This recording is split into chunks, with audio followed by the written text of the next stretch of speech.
And I've actually had it where the party with the business says, okay, I'll walk away. Go do it. Go earn the money.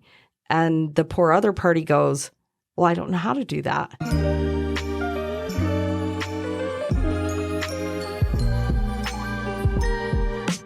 Branden Ducharme is an investment advisor representative of and offers investment advisory services through SCF Investment Advisors Incorporated, an SEC-registered investment advisor, 10150 Meanly Drive, first floor, San Diego, California, 92131, 800-955-2517, www.scfsecurities.com. SCF Investment Advisors Incorporated and Ducharme Wealth Management are separate entities. The information in this podcast is current at the time of recording. It is based upon sources and data believed to be accurate and reliable. The information, opinions, and forward-looking statements expressed herein are subject to change without notice. Moreover, all comments and opinions voiced herein are for informational and entertainment purposes only and are not intended to provide specific advice or recommendations and should not be interpreted as such. Further, the opinions expressed are Branden Ducharme's and his guests and do not reflect the views and opinions of SCF Investment Advisors or any of its affiliates. Investing involves risk, including possible loss of principal. No strategy assures success or protects against loss. To determine what is appropriate for you, consult your financial professional. This information is not intended to be a substitute for specific individualized tax or legal advice. Ducharme Wealth Management and SCF Investment Advisors do not provide legal or tax advice. These services are provided by separate entities. The guest speakers featured in this podcast are not affiliated with SCF Investment Advisors, nor are they affiliated with Ducharme Wealth Management unless otherwise indicated.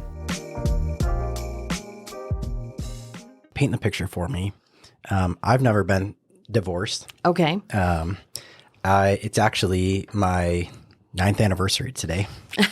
So, happy anniversary. Thanks. A married couple through, for one reason or another, has decided, it's time to part ways, right? And now there's all of these things in front of them. Custody issues, who gets the home, where am I going to live? What about retirement someday? What about my car? What about the credit cards? Well, all these things, right? Right. What is like the next step that somebody faces once they make that decision? Hey, this isn't going to work. I want a divorce. They want a divorce. We have come to the understanding it's going to happen, right? Okay. Now what? You would reach out to us and we would start you off with an orientation and an evaluation. We would find out how complex your divorce is, and we spend a good deal of time doing that. We go as far as to do a personality test so we can determine their personality type and how difficult or not difficult they may be to work with. And we get an idea of a base for them, like what I like to call it, what's your base theory, basically? How do you want this to move forward? Mm-hmm. If you have kids, it doesn't end. Like the thought that they turn 18 and it ends is false. They turn 18 and the financial demands to some degree stop, if you're still paying for college or, things Sure. like that. Those are individual choices that you make with your adult children. However, your interaction with the next spouse continues as long as you live, in that you're going to show up for that baby to be born or that wedding or, grandma and grandpa's funeral. I've been divorced. I'll show up for my ex-mother and father-in-law's funerals. I've been a part of that family for 40 years. Sure. It's been a long time. Yeah. So somebody reaches out to so you do mediation and help people through that process. And you're feeling that once that decision's made, the next step is to reach out to a mediator. And you think they should do that before a consultation with a divorce attorney or in conjunction with a divorce attorney? You could do it either way. I would do it. The one person you're not getting past in the world of divorce is a mediator. Okay. No matter what, you're coming to mediation. A judge will make you come to mediation. 9 times out of 10, there might be one case here and there that a judge could make a call on, but usually you're going to go to mediation no matter what. So coming straight to mediation does save you the funds. And they're, I believe in attorneys too. Sure. I use them. Yeah, I use attorneys all the time. I have a love-hate relationship with attorneys, right? Right. I love what they do for me. I just don't like paying them. But Same. But ultimately, at the end of the day, I actually do. No, and I joke, but paying a good attorney for what they do is worth every penny. Oftentimes, right? Yes. So as much as I joke about it, right? It's having a quality attorney on your side. The bill is oftentimes going to reflect the quality, right? And when you're messing with legal matters, you don't want to have it go wrong, right? You want to have it be as smooth as possible. You want to be well protected. You want to understand a situation fully. So good attorneys, they charge what they charge, but they charge it for a reason. Right. But I've talked to, personally, I've talked to a lot of divorce attorneys, or not a lot, but a handful that like they love mediation. They think it's right. So they'll get a client because somebody calls them first, and they start the process, and they, maybe they start interacting with the counterparty's attorney, and they say, hey, the easiest way on this is to get to mediation anyways. Right. So is there a difference once you're in mediation, if you have representation via an attorney or not, or is the mediator just going to help mediate either way? I'm going to help mediate either way. Okay. My firm has kind of been the pioneer of a specific kind of mediation here in Utah. We do a collaborative mediation. A lot of times you'll go to a mediation, you'll sign up with attorneys. They'll say, okay, we're going to do mediation. In fact, I just did this with my daughter. I can't mediate for my own children. Sure. That Yeah. conflict of interest, right? Yeah. And so, went to my attorney, said, hey, we need a custody, we need all this stuff for custody of this baby. It wasn't a marriage. It was a parenting plan. Sure. And they put each person in a different conference room or a different room. And you're with your attorney in a room and they're with their attorney in a room. And the mediator does what they call shuttle. And we shuttle back and forth. Okay. We prefer to do a collaborative mediation. I don't know. I haven't had an attorney go, oh, yeah, we're not doing collaborative. What does that mean, collaborative? It means I have mediation. everybody at the same table at the same time. Okay. And I have the ability, 99% of what I do is over Zoom, which I love because it has opened up more mediators to areas like St. George, Utah, Cedar, Monticello, Blanding, statewide, where mediation could have been more difficult for the outer-lying communities to get into before. Zoom really allows us to open the doors.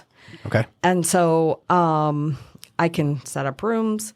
I can put Ted a room and Twyla a room, and their attorneys can be in their room with them. And I have a spa room and I have a relaxation room and I have the main room.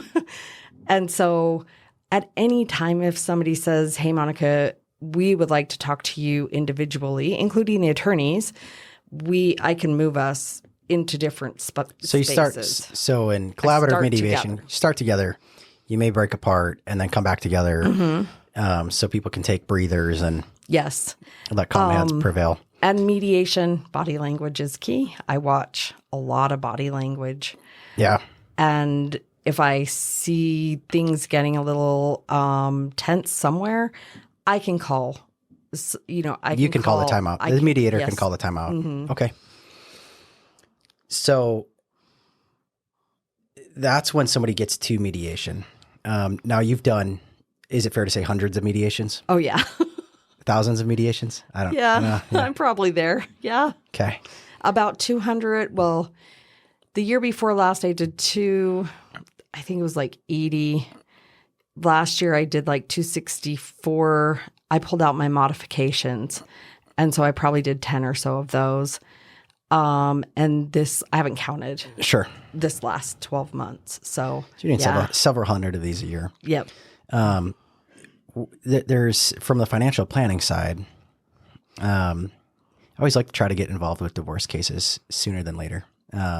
Yes. Because there's a lot of opportunity that, if you wait till the dust settles, it just always becomes harder. And that's true whether, you're getting an inheritance, you have a big shift at, changing career. Mm-hmm.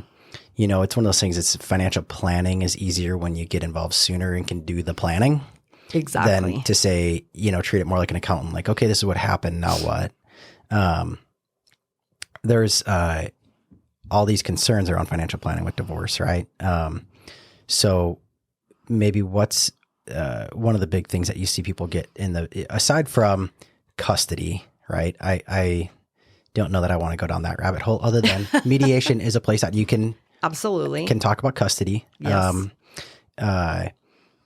So when we're trying to keep it back in line with just financial planning and trying to understand what life is like after a divorce, like when I've had clients getting divorced, I try to encourage them, like, imagine what you want your life to look like post-divorce. Where do you want to live? What kind of car do you want to be driving? What do you want your daily routine to look like? Where do you want to work? What things are going to change here? And what do you want it to look like? What does the ideal outcome look like here? And then if we have that in mind of what that ideal outcome looks like, can we, I would, in this, I haven't been through divorce myself, and I've never mediated a divorce.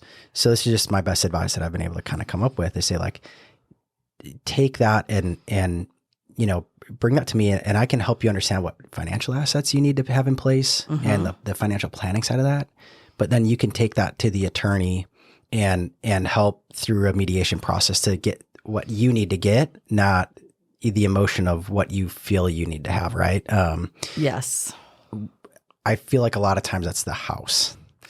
What's your take? What's the big concern that people? The house, retirement. Okay, retirement accounts. Stock options. Stock options in the past 10 years have become a big thing, mm-hmm. because that's how companies entice young people like you, yeah. or older people like me to, yeah. come on to a, yep. startup, or, and eventually the thought is those could be worth X value. I hold 1,000 stocks. Technically, 500 are mine, 500 are theirs, mm-hmm. right? Sure. Retirement, those get more sticky the older you get, because you're going to take your finances, and you really are, you're going to decimate them to some degree, is what it feels like. You're really going to pull it apart, but you can do it in a very structured way, so that depending on what's important to you, say the house is important to one of you and the retirement is very important, you can trade the, yeah. value, right? So the house has X, $100,000 in value, and the retirements have $105,000. Well, house value and retirement value aren't equal money. That's what I was just going to ask. Yep, they're not. Why? Well, taxes. Yes. There's a lot more explanation there, but tax implication. You're right. So $100,000 worth of a home is more valuable than $100,000 in retirement. However, I would have to say, though, asterisk, what type of retirement? Because yes. Roth IRA. Same. It's like if money's in a Roth IRA or Roth 401k, right? It has a Roth treatment to it. It would be worth more, in my opinion, likely worth more on a sort of an intrinsic value, if you will, than the $100,000 of equity in the home.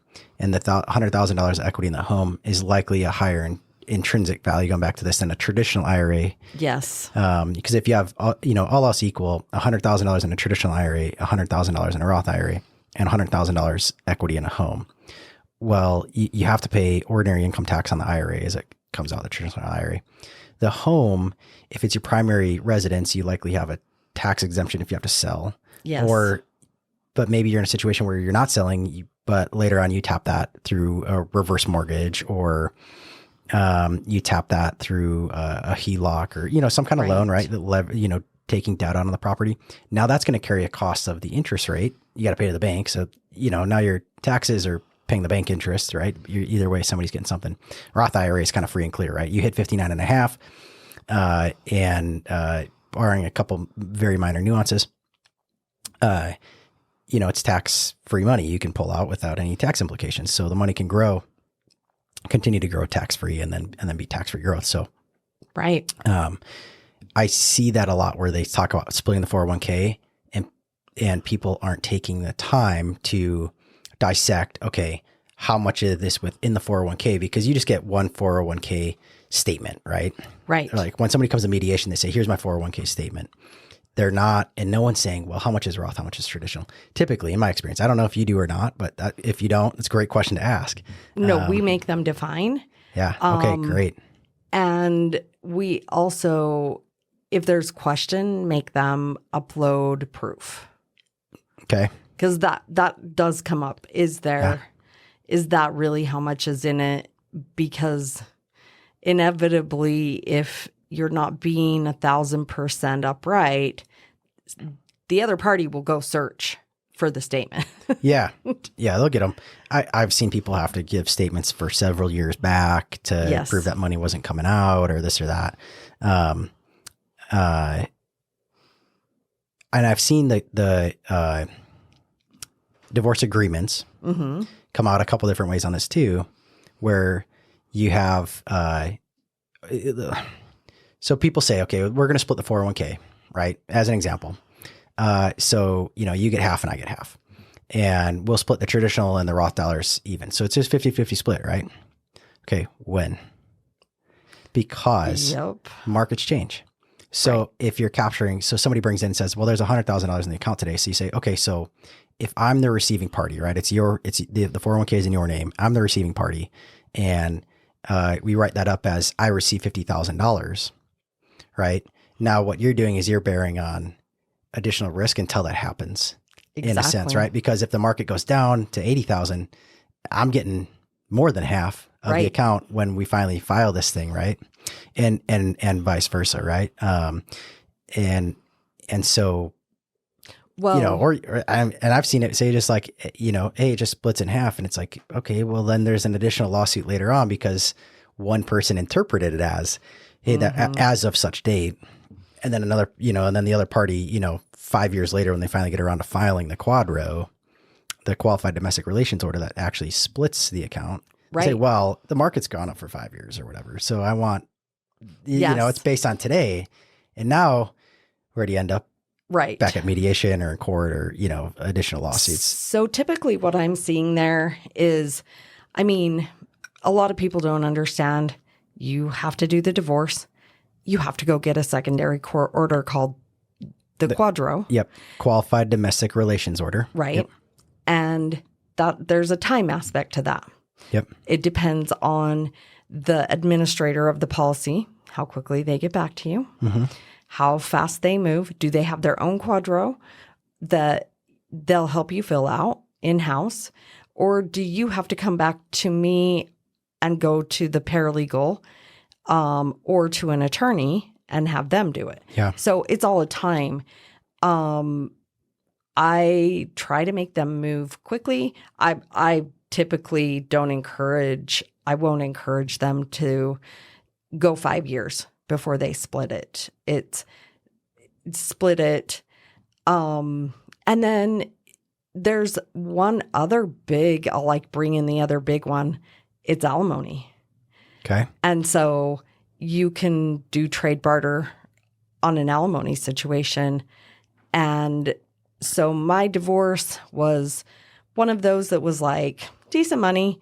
We had a decent life. I had a 5,000 square foot home in Riverton, and I'd had a 5,000 square foot home in Texas with a pool. So we had the home thing. And And by the way, we changed our minds like 3 times after we got a divorce. As an alimony buyout, a lump sum, I took every single penny that the home was worth. Okay. So I took all the equity that we had carried for 20 years with us through a 20-year marriage. And that is what I took instead of that monthly $2,500 a month, I think is about where it would have been. And so it's like selling a royalty deal. Take Yeah. the present value of the future income. Right. Mm-hmm. But for me, it gave me access and control of my money. Okay. So I could then do with it as I pleased. I've seen several cases where people don't come through on the alimony and don't actually pay it. So that's a really valuable bartering tool potentially to say, I'll take a lump sum now instead of burdening you down with a monthly payment on cash flow. That's something that no one I don't think anyone's ever talked to me about that before. Yeah. That's a really interesting idea. You can do it with the 401k too. Like that's. Well, on a 401k, it's pretty liquid in a way. Were you talking about maybe more like a pension or something like that? So no, on a 401k, let's say you come up with, I'm going to give her or him, I'm doing a lot more of the giving him alimony thing too. I'm going to give them $100,000 in an alimony upfront buyout versus 20 years of payments. It will just be less painless that way or painful. Then you do the QDRO, you sign it over, they roll it, it's theirs. Okay. They get to do whatever they want to it. The rules with your ex-spouse are different than the rules for you. Like the ex-spouse doesn't get hit with the early penalties. They're different in divorce. There's different things that can happen there. So that's a really key point. And again, that's why I like to be on the planning side of this and not on the reactionary side of this. Reason being, if you're the receiving spouse on that QDRO, you have that, like when that QDRO gets filed, that's your one chance to take money out without the 10% prepayment penalty on traditional IRA or 401k money, right? Only if you're the receiving spouse, right? You have to be on the receiving end of that QDRO. But if you file it and just move it to your own 401k account at the same plan provider, or it was an IRA and you have your own IRA now, once the funds are there, it's like you can't go back and say, well, we just did it 3 days ago. That opportunity's gone. Right. So if you pull funds out at that point, 10% penalty, assuming that you're under the, qualified distribution age, or, it's just a non-qualified distribution. So there's a way that you can file that QDRO the right way to align with your goals. Mm-hmm. One of the things that we talk about oftentimes is, where are you going to live and what's your monthly budget going to look like? Because sometimes it does make sense to, you want to have assets for retirement, but you also have to take care of yourself in the today, and you have to be real with yourself, right? If you have a car that's a reasonable car, but there's going to be now a payment and you don't have the same income you had before, right? You got to be real. Maybe it's worth it to take that QDRO and maybe keep some of it in the retirement account, but maybe you do take some out to pay a car loan off, right? Or put together, put together the car, a down payment for your new home. Yes. There's just, you have some of those opportunities, but you have to do the planning ahead of time to know what you should do. So that's QDROs. Mm-hmm. There you go. What about mortgages? Because, so sometimes people go right now, like we've had this huge run up in home valuations. And so they say, well, our home's worth $800,000 and we only owe $300,000 on it. That's $500,000 equity. But they're $300,000 and you often sometimes have, one of the parties saying, well, I want to keep the house and our mortgage payment's only, $1,500 or something, $1,800. Yeah. Now, but you had 2 people signing the mortgage and now they're split. So what's somebody's options that, what gets talked about in mediation? An interesting thing that has come of age or back around. When I bought my first home, I was like 20. So it was a long time ago.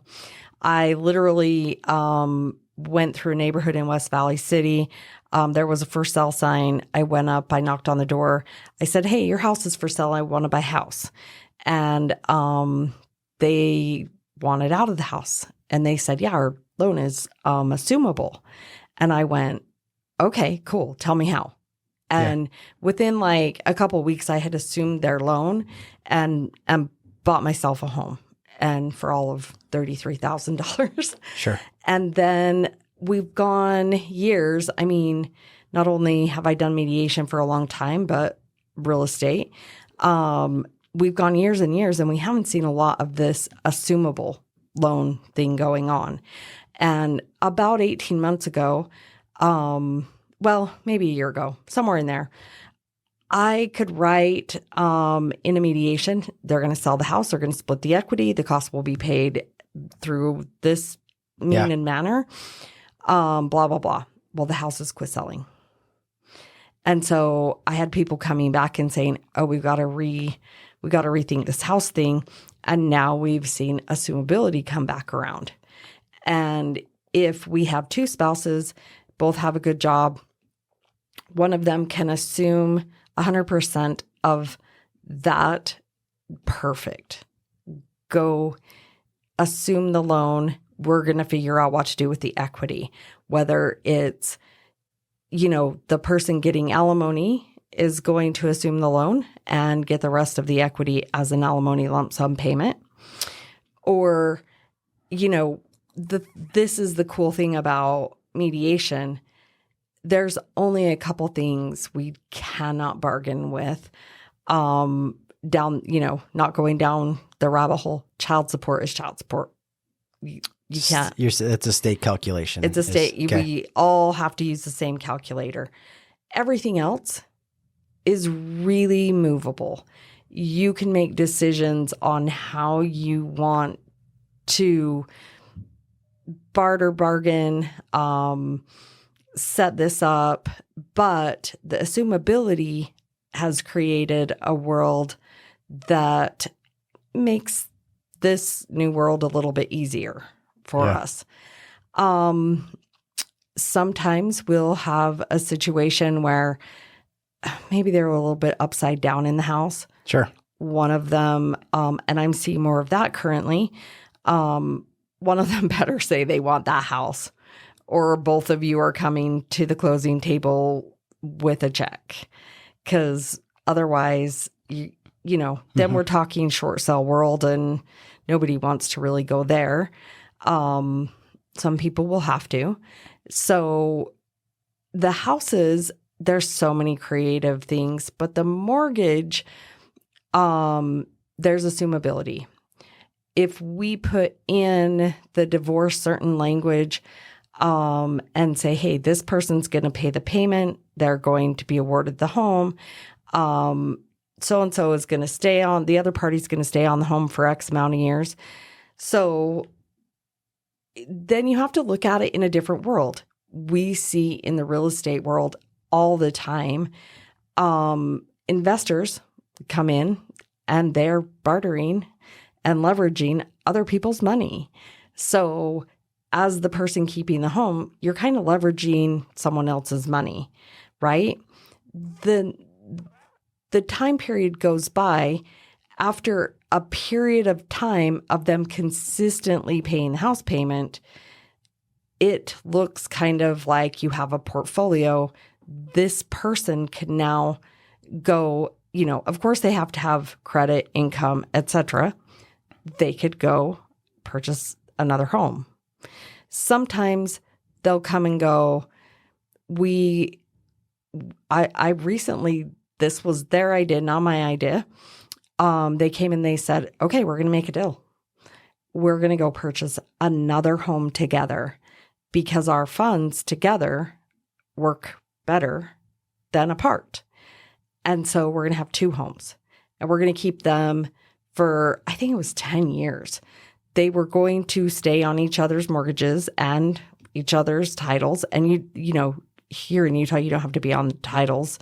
Sure. And so they navigated it that way. They figured out how to get both parties the home, and they figured out how to stay in close proximity, because when you bring in the home, you also have to look at, do we have 6 or 8 kids like I do?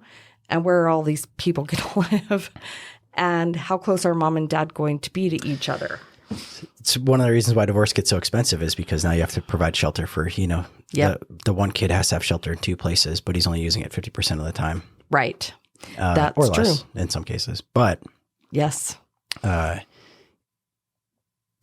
Divorce is incredibly expensive. Every time I think about it, I'm like, this is so expensive. You're like, I'm never doing it. Well, I don't envy the people that have to go through it in any way, shape, or form. Incredibly emotionally hard. It is. And it's taxing emotionally, financially, oftentimes very hard on the family, especially if kids are involved. It's no easy thing to deal with. Again, like I said, I've never been through it, but I've been close enough to it enough times, proximity wise, just helping clients or seeing friends go through it or whatever. It's tough. I do not want to do it myself. That's for sure. I wouldn't wish it on anybody. But I think being really objective about it when you're going through it is, you can let emotions drive the bus, and at the end of the day, they always will to a certain extent, right? We always think with our limbic brains. Logic is just a way to justify our emotional decisions, right? For sure. But the more that we can be thinking with calm emotions and just realizing the facts of the situation as they are, the more that, people can just make a good plan and try to move forward. Right. It's about trying to start the next chapter. Right. It is. And you gotta kind of close out this one, and mediation is a chance to close it out with a financial plan in place. Exactly. To springboard yourself for a successful next chapter. Right. It is. And, one of the things that I find ends up being really complicated is if we come up with an assigned alimony payment, those for people when they go to get a mortgage are difficult. Explain what an assigned alimony agreement is. So say you get divorced and your spouse is assigned to pay you $2,000 a month for 20 years or until you cohabitate or remarry. Okay. That goes on debt to income ratio to some degree because it takes away from because you owe it income. So if you're the party that has to pay the alimony, it shows up like a debt. It does. Okay, so it's harder to buy a home if you owe alimony. Absolutely, for sure. And what about using alimony to qualify to buy a home? You can, as long as, I have to remember this because it's been a minute, as long as it will last 3 more years. Okay. So as long as it's an income stream, that should last more than 3 years. Yeah. I think it has to have lasted 1 year and will continue. Okay. So it's like and child support is the same. You can use child support to qualify for a home loan. But the same thing, it has to last for a period of time. Sure. I understand that child support. Okay, so, and maybe you might not be able to answer this or not, and it might vary by state to state. But if you fail to pay child support, that's a criminal issue, right? It is. But if you fail to pay alimony, that's a civil issue. It is that the case in Utah? I've heard that. I'm not an attorney, so it varies state to state. And just so you know, I'm credentialed, which is the same as what I am here in Texas. Sure. So I don't know why I did both in Utah and Texas. Okay. But it is, and it's complicated. We have one right now. He's about $100,000 behind in alimony. Yeah. And it becomes very complicated. The same division for the state that collects child support will come collect alimony, and they will start removing things like passports. Sure. So, but you have to. But that's gonna. I think one of the things I'm kind of trying to highlight is, it can be said in your agreement. Somebody can agree to something that doesn't. We're already in this situation because obviously some people aren't doing what they agreed to do. Right. It's not a new or novel idea that people don't always do everything they agree to. And so those payments out, you're saying like, that's why mortgage lenders, they want to see that somebody's made them and they're continuing to make them, and they expect that they'll continue, because that's not always the case. Right. And if you have to go try to collect that, it's not always, it's not as simple as, it's not, hey, you better give me a check today, or, the police will be at your door to take you to jail. No, it's not that simple. It is, again, I'm not an attorney, but I cannot imagine a state in which it is that easy or simple. So you have to be, again, going back to the financial planning piece, you want to really weigh out your options. I think you've said some really interesting things about taking, present values of future income streams, and, what do you do with assets then to just rebuild your balance sheet, rebuild your financial life in the today, and take a little ownership going forward. That may work for some people, and it may not work at all for other people, right? Right. I can only imagine that divorces are hyper individualized, just like financial planning is. Like a fingerprint. Yep. None of them are the same. But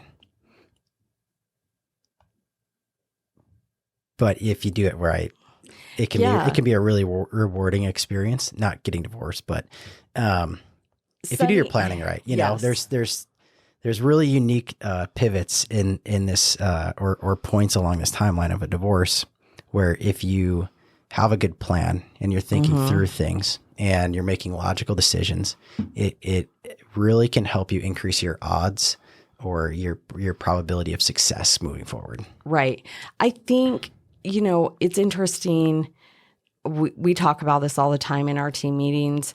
It would be interesting to take a poll of like our last 5 years worth of divorces and say, how many of you have gone to court since? And see, kind of mediation versus those that go straight into litigation are completely bipolar, aren't going to settle ever. A judge is going to have to hand them, how many times do they go back to court? Yeah. Like I know in my case, over 15 years of co-parenting together, we never went back to court. In fact, after the fact, like I said, with our house, I was awarded the house to begin with. I then decided my whole family lives in St. George. I'm from Southern Utah. I want to live in Southern Utah. He was from there. His family all lived within like a mile radius. Mm-hmm. So we got together and said, do you want the house? And he was like, yeah, I'll take the house. His brother built the house next door. So they were happy, and we flipped it. We wrote our own little contract. We signed it and we flipped what we were doing. He went and did a refinance and took all the equity he could out of it. And I said, okay, I'll take that. Yeah. It was and we also, he eventually moved to Houston. We had custody change, same thing. He had 2 of our kids. I had 2 of our kids down here, and the 2 he had came here, and we just wrote up a little thing, refigured child support based on the calculator. And this was long before I got into mediation. Sure. We put it in a file and we lived with it. And so my belief is like, if you come into the situation, you set yourself up right, you come up with a good agreement between the 2 of you. I think most humans have honor and character, and most of us will stick with what we say we're going to stick with. There may be some stupid, petty, little dumb things, but overall, certainly, I know I see a lot of people, if they start with like that honor and character, and we're going to work this out, we're going to do the right thing for the kids. And I ask them, I'm like, what's your goal? And if they say, our goal is to keep the kids in the house in 6 months when they're having a breakdown over Thanksgiving weekend, I bring them back in and say, all right, you guys, remember what our goal was? And they both go to keep the kids in the house and everybody on an even kill. Okay. Are you doing that? No. Okay. How? Yeah. And usually it's a very short conversation. It's just, you guys told me this is what you wanted. You've kind of stepped off course. How do you get back to that? Yeah. And most people are good people. I can honestly say, I don't think I've ever done like a sociopathic divorce. I'm divorcing. I'm sure they're out there. Oh, No absolutely doubt. they are. Those are the 1% that go through attorneys and have to get in front of a judge. But it's an interesting thing to see how people react. And we don't just drop them after they're done. We give them 6 months to a year where they have access to us in a hotline. And, it says this, what about that? Recently, they added Juneteenth to the visitation code. Oh my gosh, you would think like, I don't know, planets didn't align somewhere. So many people, what do we do with this? Well, it's in there. Like, look here, it's still the, same thing, just they added this one, just shifts everything a little bit. No big deal. Yeah. And, depending on how things go for like the first year and a half, I think that's probably a good thing going forward. And I see lots of success. I see lots of people that come up with these agreements. They handle everything well. Those of us that divorce after 20 years, we're dismantling 20 years, right? That's a lot. Sure. And so I see a lot of them dismantle and they're both okay. The goal is we're going to be okay. What about closely held business interest? Like when you got entrepreneurs that are divorcing. Right. I can imagine the divorce rate. I haven't seen any statistics, but I know as an entrepreneur, the stress that it can carry and just being around other entrepreneurs and friends, the divorce rate is probably reasonably high. It is. So this probably isn't an uncommon issue. Right. But how do you start dividing things up when you have somebody that says, well, this is my business, but I'm really, it's self-employed. It's my business, but my job. It's not just, I'm not a silent investor in something that we can just, split up our share. Right. Now all the time. And those depend on what it is, right? I own a restaurant and we have a building. I recently did 15 restaurants up in northern Utah. They owned about half the buildings and rented about half of the buildings. Okay. So big assets, big money. Those, I have a tangible thing that is divisible. There is a building. There is a restaurant. There are books. Yeah. But let's talk about a real estate agent. Okay. If you die or I die doing what I'm doing, what happens to our business? Yeah, there's essentially no business, right? Right. So a business, and a lot of times a business is only worth what someone will pay for it. Lots of I don't think that's a lot of times. That's all the time. all the time. That's No, all the time. That's all the time. Anything you have is only worth what somebody else will pay for it. It just is. If it's an actual restaurant and there's, all of these profit and loss sheets and everything that we can go pan through and we can get an accountant in there to divide it. It's dividable. We often will have one party go, that business is worth $1 million. And okay, so their little black book, and some sales jobs, they have what they call their book of business. I would say in real estate and in mediation, we have a book of business. we have our client list, our CRM, and we go back to those same people time and time again. But if your spouse were to go back to them, they probably wouldn't get the same reaction that we would get. Sure. And so those get a little bit interesting. And then you time in with alimony. Normally, if she wants alimony, the business probably isn't on the table because he's got to have the business to Sure. pay the alimony. And Vice versa. We don't discriminate here. right. Yeah. Vice versa. Goes both ways. I've seen it both ways. And so, yeah, way interesting. Sometimes getting them to go, hey, we we're going to be logical here. And we realize we can't run out and we can't fix a diesel engine. We're going to have to hire, we're going to have to hire someone to do the job. And I've actually had it where the party with the business says, okay, I'll walk away. Go do it. Go earn the money. And the poor other party goes, well, I don't know how to do that. So sometimes that's where that discussion begins. And then we go from there.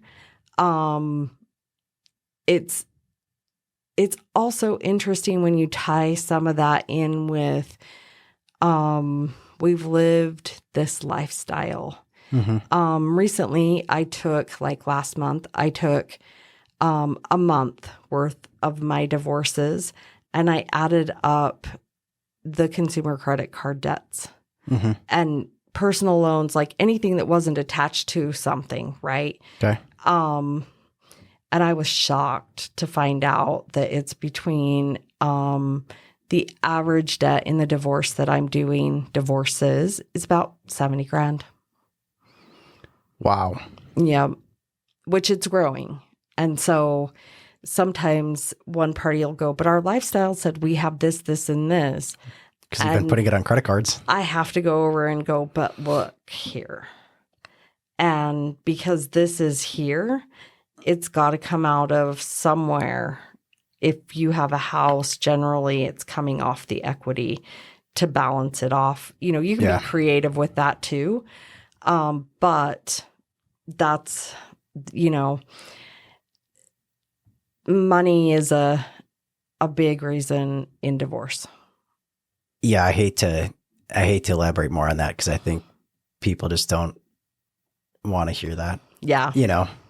But unfortunately it is. I think people that don't have, in our business, we call it having your financial house in order, right? Being organized, knowing where your money is, what it's doing, where it's going, what it's for, right? Giving money a job. It's understanding it's a tool, right? It's not a possession. It's just a tool, right? So money is not good or bad. It's just neutral, right? It's an amplifier though. So if you have good admirable intentions, more money helps you do more admirable things. And if you have, bad intentions, more money will help you do more bad things. Exactly. Right. But when you are not in alignment with your spouse, you don't have a plan and, money's going out the door. It's so easy to start becoming a problem. I know my wife and we personally have talked about in the past, there's, I think she learned about it in a college class. She's at BYU. It talked about like the consumer, right? It's this theory of you're one purchase away from happiness. And that's how you end up with 70,000 in credit card debt, right? Right. Things are already not going well. And things compound, right? Money's not the only thing that compounds, right? Right. So, one purchase away from happiness didn't quite scratch the itch, so 2 more, then 3 more, then 5 more, then 10 more, then 15 more. And it adds up. And meanwhile, there's this brewing tension under the surface so often of like, again, it comes back to the goals. You have one spouse that is, maybe trying to work towards a specific goal. Maybe it's retirement, right? And you have one spouse that says, well, you don't pay attention to me, or, I don't care about retirement someday or whatever. And they're just not in alignment. And neither of those things are good, bad, right, or wrong. They just are. right? Right. And the disconnect isn't that one person had a more admirable goal or intention. It's that they weren't in alignment. Exactly. Right. And that's where the issues come from. I remember actually when I got married, a really good friend of mine, his dad gave me a book, and he had gone through some, significant marital troubles with his wife, and they spent years going through counseling and like saved the marriage. It's a really cool story. And they started out, deep in the hole and, ready to get divorced. And they had all this credit card debt and all this stuff. And they worked on it in counseling, and they followed Dave Ramsey's plan, which I'm not a Dave Ramsey, lifer over here. I don't think it's for everyone, but in this situation, it worked really well for him. Right. Okay. And, they were able to come into alignment because they got on the Dave Ramsey plan kind of together, did it together, and was a big piece in saving their marriage. Right. So he gave me, a copy of Dave Ramsey's book at my wedding. That was his wedding gift to us. And he said, I'd just love for you guys to read this. And, like for what it's worth, right? It really helped keep my marriage together. Hopefully you don't make the mistakes that we did, and you don't have to go through all that stuff, but whatever. He said, just remember that, you never fight about money, you fight about debt. Right. And I'll never forget that. He said, it's never about money. It's always about debt. Yep. His point was like, everything's fine. You got a new TV, and, you're watching the TV and it breaks. Well, it sucks. He says like, but where the fight comes in is when it's, I knew we should have never bought that TV.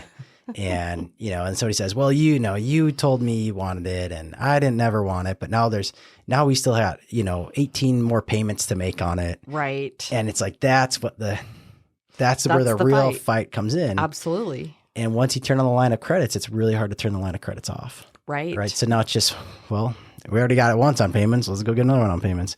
And starts a compound. And it's because, again, you're just not in alignment. So, right. I think for people, I will plug that for people that if you do feel like you're behind the eight ball a little bit, and you're not to the point where, divorce is going to happen, but it's starting to be concerning. Try to bring yourselves into alignment on the financial piece.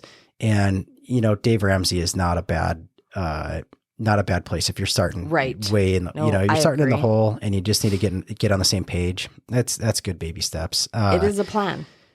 Look, everything Dave Ramsey says is not the greatest advice, especially long-term.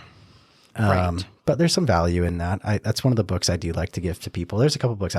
Ironically, I give out Total Money Makeover by Dave Ramsey quite a bit, and Rich Dad Poor Dad by Robert Kiyosaki. Oh yeah, I like that one. Two different books, two different people theories. told. Right. Well, and for different people at different stages of life. Right. Right. Ready for different things. Anyways, totally off topic on that. So one of the things like with finances and trying to build into a future life, Mm-hmm. I'm remarried. We have 8 kids, 13 years. And, rebuilding, it can be incredibly difficult. Sure. And the one thing as I've done divorces that kind of surprises me that I would tell everybody, go get on the same page financially for sure. There are a lot of marriages where one party or the other, they have no idea where the mortgage payment is paid. They don't know what groceries cost. I don't know that that's wrong. I'm not going to say that is a bad thing, and let me tell you why. Okay. I don't know what the groceries cost. I don't, and my wife probably doesn't know where the mortgage is at. Then put a letter somewhere. However, I don't need a letter on how much the groceries cost, but look, we have our state documents in place. So if something happens to me, it's not that she wouldn't be able to find it or know. And it's not that I keep it from her, but it's that it's part of our alignment, right? Is that she doesn't have to worry about some things and some things I don't have to worry about, right? And it's because we come together as a team in that way, and we have the trust in each other that she's taking care of things on the home front. I'm taking care of things on the financial front a lot of times. Right. And so it's just like when you're running a business, if you're the guy running operations in a manufacturing plant, you can't be concerning yourself with what the accounting department is doing, right? And the accounting department, to a certain degree, they have to trust that you're, running the warehouse correctly, that you're driving the forklift at the correct speed or whatever. There has to be trust in order to run the synergy. Now, that doesn't mean that you shouldn't know what's going on to a certain degree. And that doesn't mean that there should never be communication. But if part of your alignment is having trust that things over here are taken care of and things over here are taken together, and together the family is being taken care of as a whole, I don't think there's anything wrong with that. I would agree with you. I would just say, look at your marriage as though it's a corporation, right? It's a joinder. Sure. And both of you are equal presidents or CEOs. Some form of transparency in that, because if you all of a sudden are across the desk from me, and this happens quite a bit, we pull up that spreadsheet. I work off a spreadsheet. This is a little bit, we do things a little bit different than normal mediators in this way. I have a spreadsheet. It's all lined out. They've all turned their debts and assets in. We collect massive homework before they ever get to me. I'll pull up that debt page, and, if your partner is 1,000% shocked and their name is on half of that, we probably have had a systemic problem for quite some time. But that was a misalignment. That's true. I agree. So the system will look different for everyone, I guess is what I'm getting at. And the importance is that somebody comes together and they lay down their groundwork, right? This is what the income number roughly looks like, and this is what our goals are, and this is where the income kind of should go. And, together you kind of make those decisions. Now from there, right? Like, my wife probably doesn't know how her Roth IRA is invested. Yeah, probably not. She has probably next to no clue. Right? She expects that I take care of and handle that. And if she's okay with that. And I can't tell you what groceries she's buying this week until she buys them and shows up at home with them, right? Like, I'm not helping to do that. And I very much love that she takes care of that for me. And I think she very much loves that she doesn't have to look at financial markets, right? You're like me. My husband does the grocery shopping. But we kind of both understand that where things are at, in a sense, and that things are being taken care of, and we can see and understand and stuff. I think what you're saying is, the problem is when somebody has a misalignment and they think, hey, we're not using credit cards, or hey, we're not doing this, or whatever, right? Mm-hmm. And then one person was, and I've seen it where both people are doing it and thinking that the other person's not. There's a miscommunication there. So everything's always unique, right? You just got to come into alignment. But if you can't come into alignment, then you end up at mediation, working through divorce. And it sounds like it's a stop that you're going to probably make along your divorce journey, whether, you start there or make a midway stop or kind of end there. Right. There's a potential chance, it sounds like, that in mediation, you can keep attorneys out of it. That may or may not be in your best interest. Right. Depending on the situation, fully. Yeah. And as a mediator, maybe you don't want attorneys involved. I think my recommendation for people would be to always get a consultation with an attorney and understand what your options are. Get a consultation with a mediator, get a consultation with an attorney.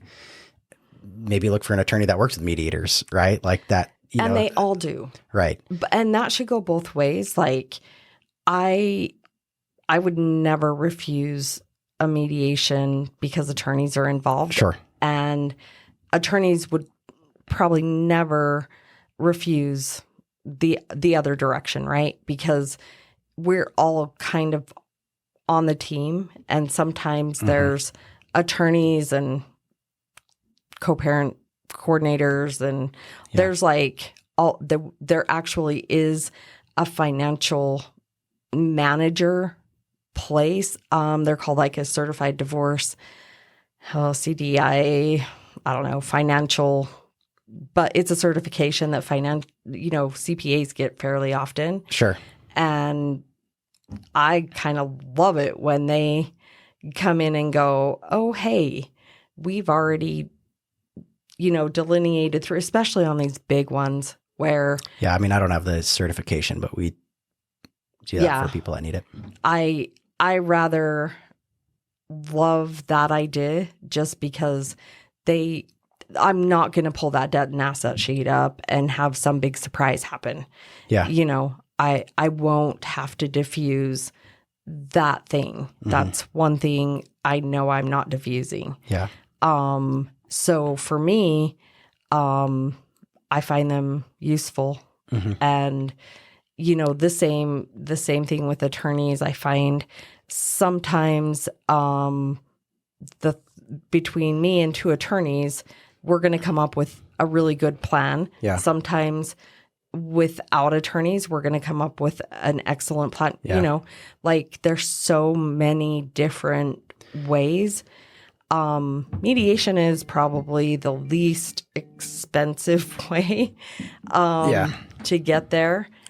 I just thought of one last concept that I want to maybe touch on before we wrap up here.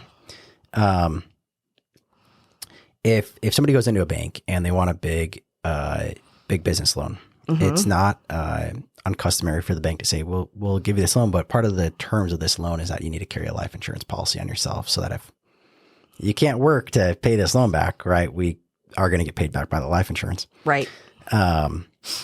And one of the thoughts that's coming in my head and just remind me of that is when you start talking about, okay, well, essentially if somebody's going to write you an alimony check every month for a period of time in the future, that's really not that much different. You look at what the present value is, and they're kind of paying that present value out in future cash flows. Is it, I've seen this happen. I don't hear about it a lot. How often are people as part of their mediation saying, hey, I want or need you to carry, life and disability insurance. So that way, if something happens to you, as a primary, income provider here, the child support payments can still be made and the alimony payments can still be made. Or, if, you die, then I still kind of get made financially whole on that debt that you're essentially carrying. Right. How often I'm not a huge, everyone needs all the insurance in the world guy, but that seems like a really interesting use of just some simple life insurance and disability policies. If you're in mediation with me, it will come up 100% of the time. I work off of something of a script. We have created a program. I'm asking you questions. We're talking them through. I'm filling this in. It goes over to the paralegals. And the life insurance does come up, and it is a good idea. I will tell you, if there are children involved, I really would do it. If either of you, unless you guys have millions in the bank and it's not going to be a worry if one of you dies, that life insurance policy could make the difference between your kids having a decent experience after you die versus a horrendous all the way around. They've lost their parent and now they can't play extracurricular activities. Their mom or dad is freaking out. How do we buy the groceries? It's one of those things. I know in my personal divorce, there were life insurance policies. In my now husband's, there were also life insurance policies. I believe between all of us, we all kept $500,000 and felt like that would, at the very least, propel, and mine slid. My agreement slid. So it was like, I started out with a 7-year-old. And so much went to me, and then so much was set aside for the kids' college future. Okay. As they got older, it slid, and gave me the opportunity. I'd been pretty much a stay-at-home mom. I'd gotten a real estate license, I don't know, like 5-10 years before, but I hadn't really done crazy things with it, right? And so we made it on a sliding scale. Sure. And that for us worked well. And we also knew, we deal in averages in our lives, all of us. 80% of people get remarried. So I knew that he would get remarried. He knew I would get remarried. We both knew that a portion of life insurance or a new life insurance would be installed for a new partner. Sure. So with me, I feel like it would have saved me if he would have died in a motorcycle accident 2 years after. Mm-hmm. I would have been living with my mom at that point, trying to get an education. Yeah. So, not something to be overlooked. Yeah. Not definitely something to be overlooked. Not. So. And it does get overlooked a lot. I read a lot of divorces. I've seen divorce agreements where, they totally missed on that, but they argued over the PlayStation. Right. Exactly. They miss on the big things that are so important, and they argue over the PlayStations or the TV or the jet skis or the whatever. That's emotions driving the bus. I read that stuff, post facto, and it's just, that's emotions. Well, and in mediation, we try to bring that down. And you can try to bring it down as much as you can, and you should. But at the end of the day, right? We always make emotional decisions. We use logic to try to justify our emotional decisions. And so surrounding yourself with good, competent professionals that you can trust. Right. But sometimes you also need to trust them to shoot you, just be a straight shooter with you. Absolutely. And not sugarcoat it. Yep. Right. Now there's a difference between being, brutally honest and not sugarcoating, right? And there's a line there to walk. But you got to help, in my opinion, the right thing to do is help people understand the severity of the situation and what their options are moving forward in just not a callous fashion, but just, here's what the options are. I don't want to make it sound better than it is. I don't want to make it sound worse than it is. It just is what it is. Here are the facts. Right. And I'm here to present, facts, help you find facts, help you, build goals that are realistic and obtainable, whatever. And live in reality, because you're going through this huge event that is so hard to live in. Yep. Objective reality when emotions are high. Absolutely. There's few situations that are probably going to have higher emotions. So building a house, the death of a loved one, and divorce, those are like at the top level of what causes stress and conflict. And so, I took 2 of those and made a career out of them. And my mom teases me about it. She's like, I don't know anybody else that would go work for new home builders and divorce mediation corporations. And there's something wrong with you. Well, and the unfortunate truth is that it's becoming more common. It's becoming more common in late stage marriages, from what I'm reading. There's a term they're using called gray divorce. Yes. Yep. So, just kids are grown, and out of the house, been married a couple decades, maybe even, and they're bored, and it comes apart for one reason or another. Right. Yeah. And it's a sad situation, but it does happen. And knowing what your options are and trying to navigate that with some trusted people on your side with a good plan in place is going to help, give you the best chances of success kind of on the other side. So can I bring up one last thing? Yeah. Not only marriage, a lot of people don't realize, like, the younger generations, like my kids that are 22 to 32, they're not getting married. they're going to go buy houses and have children without a marriage certificate in between them. That's becoming more and more common. And, some general things. Comes with its own set of challenges, especially if you live in a common law state. You still have to. Or, not common law. Yeah. Yeah, it's common law. If Community property state. Community property states are a little bit different. Here in Utah, I've kind of heard the thing that they say, if it looks like a duck, it quacks like a duck, it walks like a duck, it's a duck, whether you have a certificate or not. If you've purchased a house and had children and lived together for 20 years, you've got to do the same process as a divorce. It's not called a divorce. Sometimes it's a parentage plan, which is custody for children. But you still have to divide it legally somehow. Right. All tough stuff. So. Yeah. Well, it's all tough stuff. I don't wish it on anyone. I always like to see people be successful in their endeavors, and in their relationships. When it does happen, it is what it is. And, we're here to help somebody try to move on. So appreciate you coming in and shedding a little bit of light on the mediation process. And again, it's one of those things, we wish you weren't in business, but you are. And, right. And if somebody needs your help, I'm sure they can reach out and get that process started. Yeah, sure. I'm easy to find, actually. So very cool. What's the easiest way for somebody to find you? My phone number. Can I give my phone number? Sure. I don't care. 435-288-5030.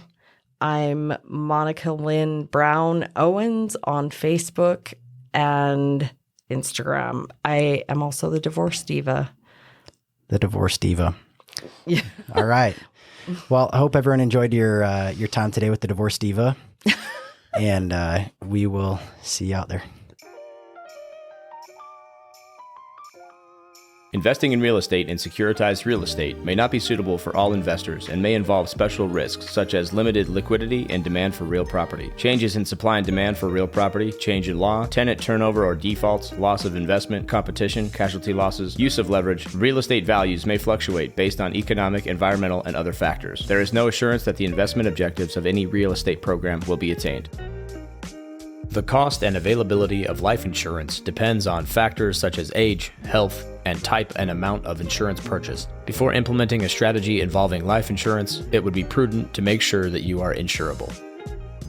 There are several varieties of individual retirement accounts, IRAs, including traditional and Roth IRAs. Tax-deferred accounts like IRAs have conditions that must be followed, otherwise penalties may be applied. Certain actions like rollovers or conversions to a Roth IRA may result in tax consequences. Before contributing, investing, or taking distributions, listeners are encouraged to consult their financial, tax, and/or legal professionals regarding their individual circumstances. Any hypothetical example contained in this document are for illustrative purposes only. They do not represent the past or future portfolio composition or performance of any specific investment and are not intended as investment advice. We suggest working with your financial professional to see which allocation opportunities may be right for you.